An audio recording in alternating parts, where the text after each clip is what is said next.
వీక్షకులకు స్వాగతం. నమస్కారం. మదనపల్లె నియోజకవర్గంలో 7 ఏళ్ల బాలికపైన హత్య చేసి ఆఖరికి చెరువులో శవం అయితే లేడు కులవర్ధన్. దుర్మార్గుడు పసిబిడ్డని అత్యాచారం చేసి చంపడానికి ఎలా ప్రాణం వచ్చిందో, ఆడు ఎంత మూర్ఖుడో ఆ ఘటన రుజువు చేస్తూ ఉంది. ఇలాంటి ఘటనలు గతంలో కూడా జరిగాయి.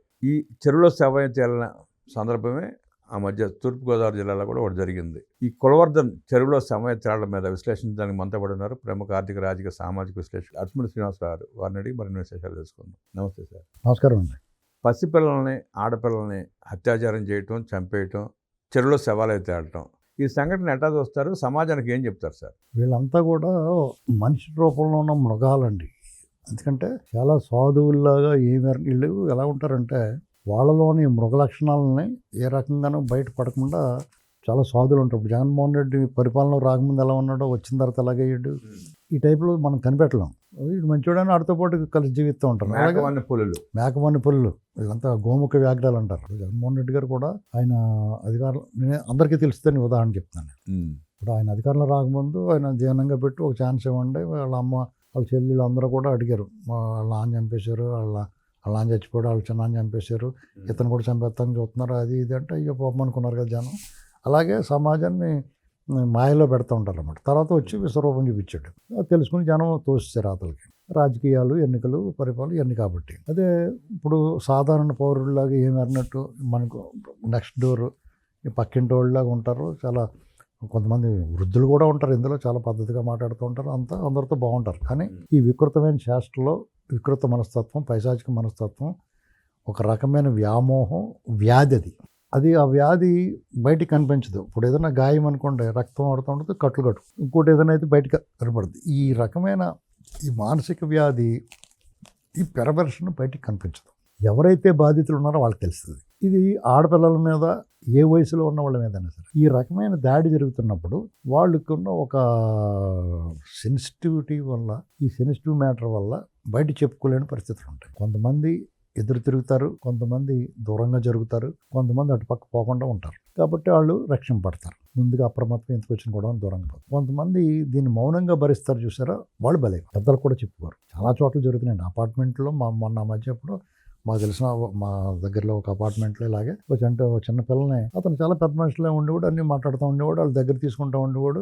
లిఫ్ట్లో ఎప్పుడన్నా ఒంటరికి వెళ్తున్నప్పుడు కొంచెం వికృత శాస్త్రాలు చేసేవాడు.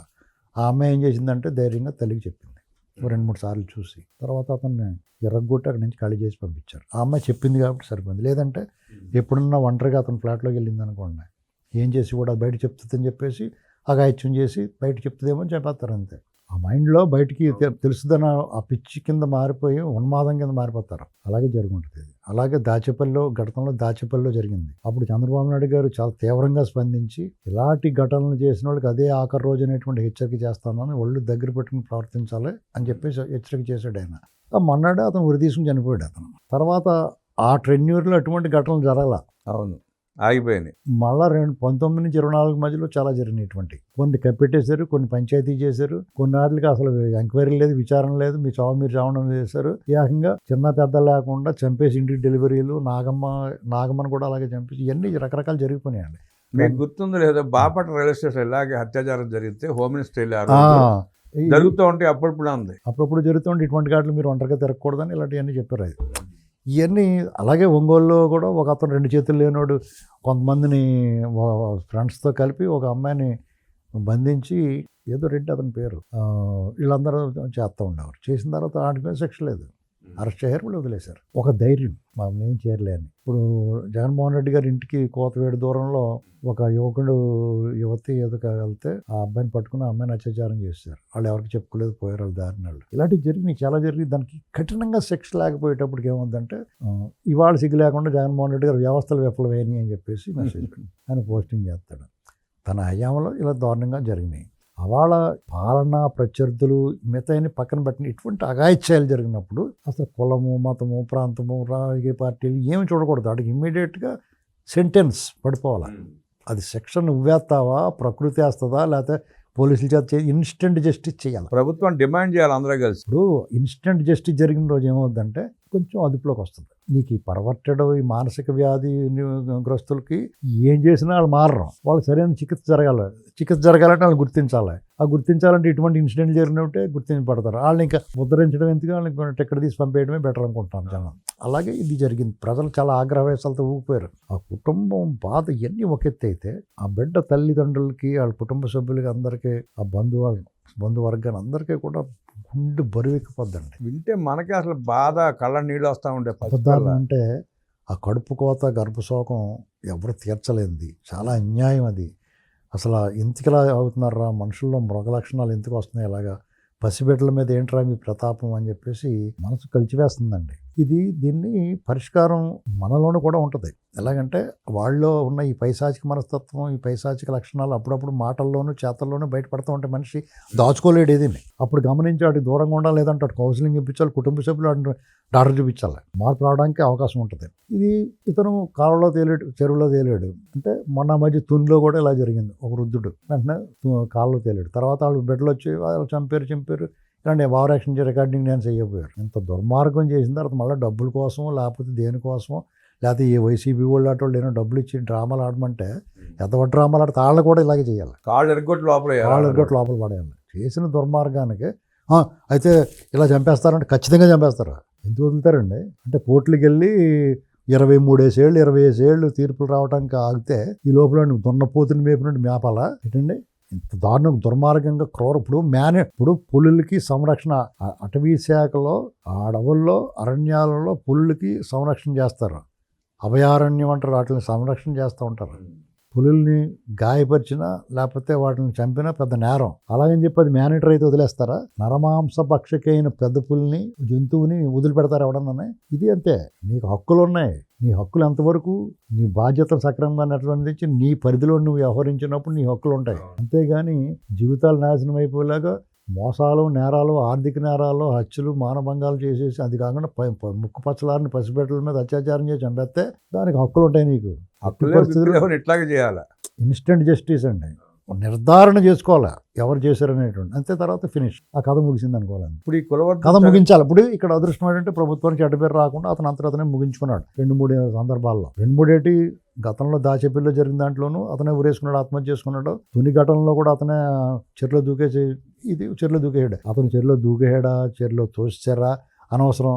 కథ ముగిసిందా లేదా? చెరులో ఆత్మహత్య చేసుకున్నాడు, చెరులో శవమే తేలడం లేదా?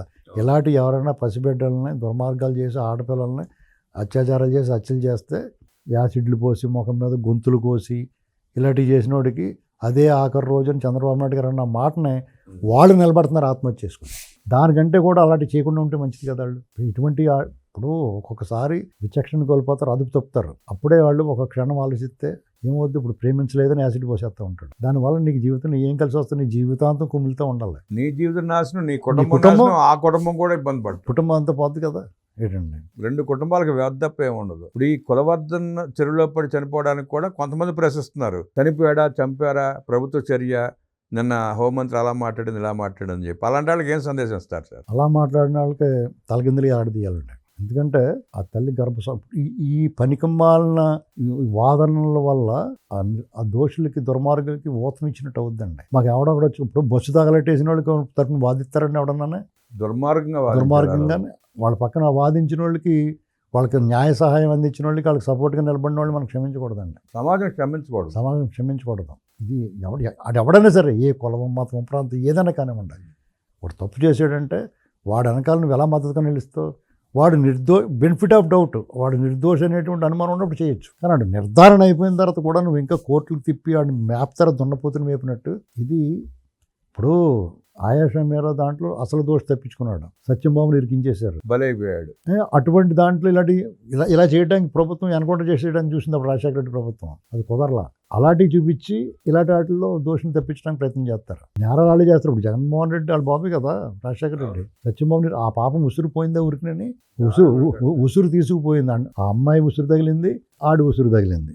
కాబట్టి దయచేసి ఇలాంటి దుర్మార్గాలకు ఎవరో స్పందించొద్దు, వాళ్ళకి సపోర్ట్గా నిలబడద్దు, మద్దతుగా మాట్లాడద్దు. ఎందుకంటే ఆ పసిబిడ్డని ఆ రకంగా వికృతంగా, పైశాచికంగా అత్యాచారం చేసి హత్య చేసి దాన్ని కప్పెట్టడానికి చూసి ఆ కుటుంబానికి గర్భశోకం మిగిల్చాడు. మనసు ఉన్న ప్రతి ఒక్కళ్ళు మనసు కలిసివేసింది. ఇది ఏం జరిగింది, ఎలా జరిగింది అనేటువంటి మనమే అంటాం న్యాయం జరగట్లేదు, వ్యవస్థలు ఫెయిల్ అయినాయి అని. ఏదో న్యాయం జరిగింది అనుకోండి, ఆ నిర్ధారణ అయిపోయాడు, వాళ్ళ ఇంట్లో దొరికింది. వాడు నిర్ధారణ అయిన తర్వాత కూడా వాడు ఎలా చచ్చాడు, ఎలాగలా చచ్చాడు, నోరు మూసుకుని ఊరుకోండి అని చెప్తున్నాను నేను. ప్రభుత్వానికి అండగా నిలబడి సమర్థించాలి. మీరు ఏం చెప్తున్నారు అంటున్నారు కదా, ఎలాగలా చచ్చాడు, నోరు మూసుకూరుకోండి అని చెప్తాను. పసిబిడ్డ మీద అత్యాచారం చేసి చెరువులో దూకి చనిపోయిన కులవర్ధన్కి తగిన శిక్ష పడిందని, ఇన్స్టెంట్ జస్టిస్ ఇలాంటి సందర్భాలు అవసరం అంటూ విశ్లేషించిన అడిసిమిల్లి గారికి ధన్యవాదాలు తెలియజేస్తూ నమస్కారం.